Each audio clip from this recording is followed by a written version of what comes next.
تازه خواجه په طالبانو بایل تور پورې کړ. د افغانانو او پاکستان لوري ترمنځ د نوې جګړې پیل او د طالبانو سخت ځواب ټول لا سره همدلته ویډیو کې وګورئ او چینل هم سبسکرایب کړئ. د جهان نیوز درنو لیدونکو السلام علیکم، وخت مو په خیر، ستړي مشئ.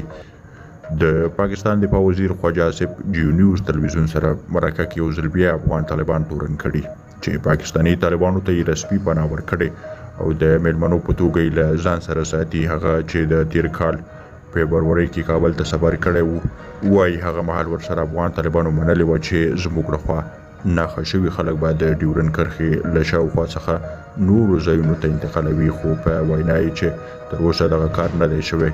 که موږ طالبانو ته د دې کار لپاره پیسې هم ورکړو، هغوی دا تضمین نشي راکولی چې په پاکستان کې به څوک بریدونه نه کوي.